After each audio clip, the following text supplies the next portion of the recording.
যুক্তরাষ্ট্রের president Donald Trump দীর্ঘদিন ধরেই নিজেকে সবসময় বিজয়ী হিসেবে উপস্থাপন করে আসছেন। সম্প্রতি ইরান যুদ্ধ নিয়েও ট্রাম্প দাবি করেছেন তিনিই বিজয়ী, যদিও বাস্তব পরিস্থিতি এখনও জটিল এবং পুরোপুরি স্থিতিশীল হয়নি।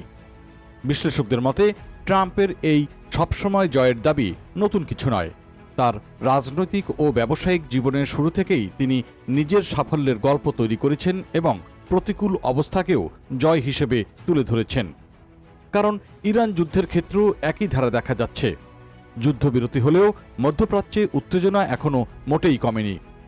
হরমুজ প্রণালী আংশিকভাবে খুললেও সেটি এখনও ইরানের সামরিক নিয়ন্ত্রণে রয়েছে, যা বৈশ্বিক জ্বালানি বাজারে তৈরি করেছে বিশেষ অনিশ্চয়তা। এ পরিস্থিতিতেও ডোনাল্ড ট্রাম্প দাবি করেছেন যুক্তরাষ্ট্র তার মূল লক্ষ্য অর্জন করেছে। তিনি বলেছেন, ইরানকে পারমাণবিক অস্ত্র অর্জন থেকে বিরত রাখা এবং নেতৃত্বে পরিবর্তন আনা তার প্রশাসনের বড় সাফল্য। তবে বাস্তবে ইরানের পারমাণবিক সক্ষমতা পুরোপুরি থেমে যায়নি বলে বিভিন্ন প্রতিবেদনে উঠে এসেছে। সমালোচকরা বলছেন, ট্রাম্পের এই অবস্থান অনেকটাই রাজনৈতিক কৌশল। এমনকি যখন পরিস্থিতি স্পষ্ট নয় তখনও তিনি জয় ঘোষণা করে নিজের সমর্থকদের মধ্যে ইতিবাচক বার্তা দিতে চান।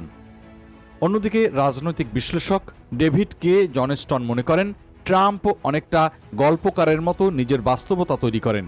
প্রয়োজন হলে তিনি বর্ণনাটি বদলে দেন যাতে সেটি তার পক্ষে যায়। এই প্রবণতার সবচেয়ে বড় উদাহরণ 2020 সালের নির্বাচন।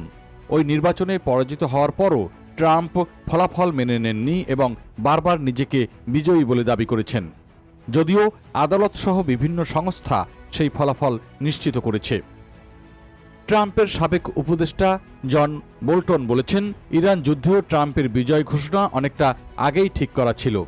তার মতে ট্রাম্পের দৃষ্টিতে পৃথিবী দুই ভাগে বিভক্ত, বিজয়ী এবং পরাজিত। তাই তিনি নিজেকে সবসময় বিজয়ীর দলেই রাখেন। এমনকি ট্রাম্প প্রশাসনের ভেতর থেকেও একই ধরনের মন্তব্য এসেছে। সাবেক হোয়াইট হাউস কর্মকর্তা সারা ম্যাথিউজ বলেছেন, ট্রাম্প কখনোই পরাজয় স্বীকার করতে চান না, বরং যে কোনো পরিস্থিতিকে ঘুরিয়ে নিজের পক্ষে তুলে ধরার চেষ্টা করেন।